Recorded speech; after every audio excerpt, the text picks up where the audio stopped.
بسم الله الرحمن الرحیم. خوږو شاګردانو، د پښتو فولکلور په لړ کې زموږ زده کړې روانې دي.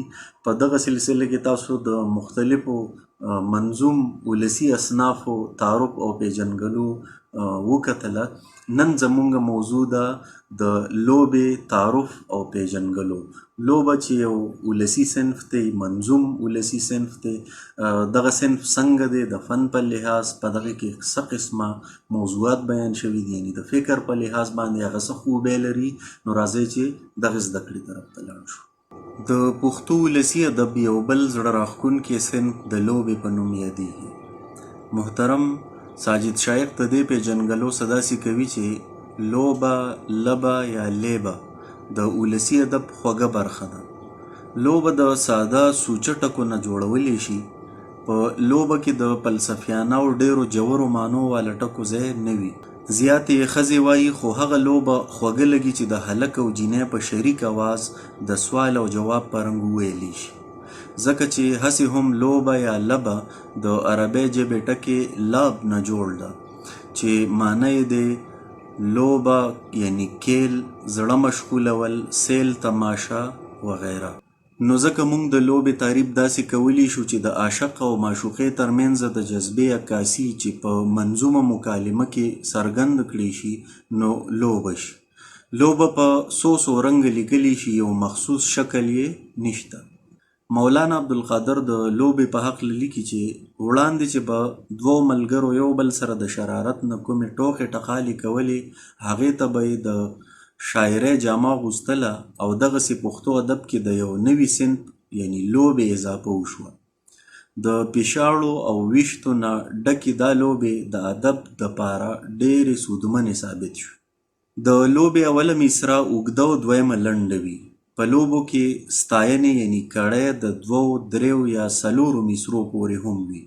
کله کله اولنۍ دواړه مصرعې جدا جدا او کله یو شان وزن او قافیې لري. دې نه علاوه لوبه په نورو شکلونو هم لیکلی شي. د مثال په توګه دا لوبه: هلک د ښکلي مخ نه دې شرمیږي ګلابونه، په زړه لرمه ارمانونه. جینۍ: زه ستا د وصل مدام وینمه خوبونه، ستا به پوره کړم ارمانونه. هلک: اننګي سره لرې ګلپاڼې، جینۍ: ستا به پوره کړم ارمانونه. هلک: دنګه غړۍ لکه د زاڼې، جینۍ: ستا به پوره کړم ارمانونه. هلک: زما د زړه د پاسه کېږده قدمونه، په زړه لرمه ارمانونه. بیا دغه رنګ دویمه کړۍ: جینۍ: زما ځواني د بې مثاله، هلک: په زړه لرمه ارمانونه.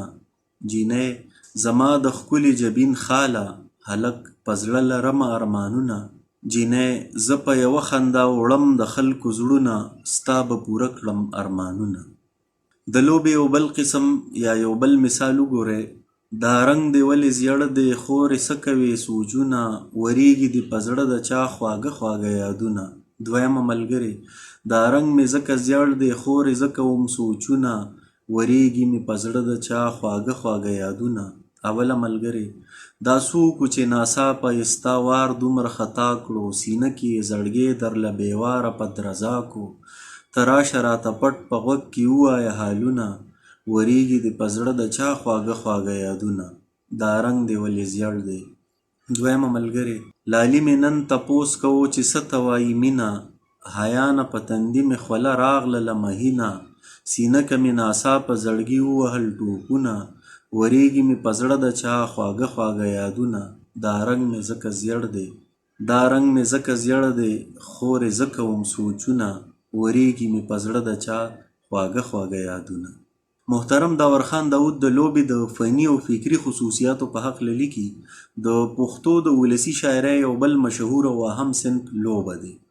دا صنف د موسیقۍ او د ویلو د انداز په وجه ډېر زیات زړه راښکون لري.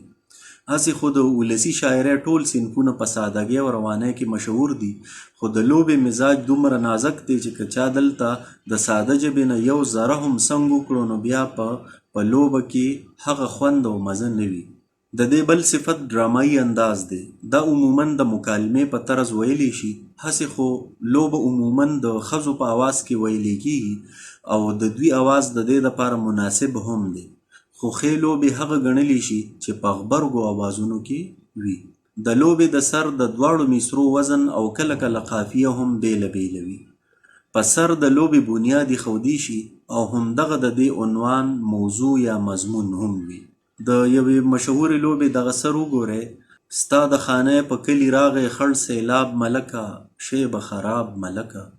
د لوبې د سر نه یو، دوه، درې یا څلور په یو وزن او یوه قافیه مصرې ولګولی شي. د دې نه پس د لوبې د سر د لوی مصرې په وزن او قافیه یوه بله مصره ولیکلی شي او بیا ورسره هم هغه د سر لنډه مصره یو ځای کړي شي. دغه رنګ د لوبې یوه کړۍ یا بند مکمل شي. داسې د زیاتو نه زیات د 5-6 بندونو نه او د کم نه کم د 3 بندونو نه لوبه جوړه شي. د مثال په توګه د همدغې لوبې یو بند وګورئ: ستا د خانه کلي برباد وینمه، د غریبانو کور آباد وینمه، غټ خیټي واړه په فریاد وینمه، ستا کله خیال و چې به راشي انقلاب ملکه، شی به خراب ملکه. د پښتنو په اکثرو علاقو کې د بدلې او سندرې په شان د لوبې نه هم د عام سندرې مطلب اخیستل کیږي. څه عام قسم شعرونو پورې نه مخصوص کوي، هر قسم شعرونه او غزل وغیره باندې اطلاق کیږي. لکه وایي چې پلانې سړی لوبې وایي، پلانې ځای کې ښځې لوبې وایي. د مضمون په لحاظ په لوبه کې عموماً علمیه، مدحیه او عشقیه جذباتو عکاسي کولی شي.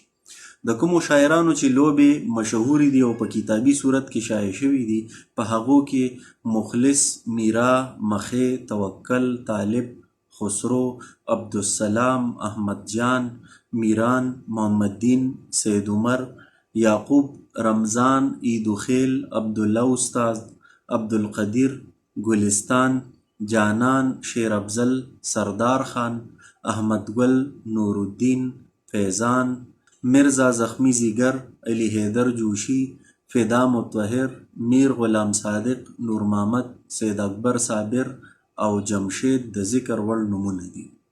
د دې زده کړې حاصل: خوږو شاګردانو، په دې لیکچر کې تاسو وکتل چې لوبه چې د ولسي منظومو اصنافو نه یو صنف دی، څه قسم فني او فکري خصوصیات لري، تکنیک یې څه دی فني توګه باندې، او څه قسمه مضامین په هغې کې بیانیږي.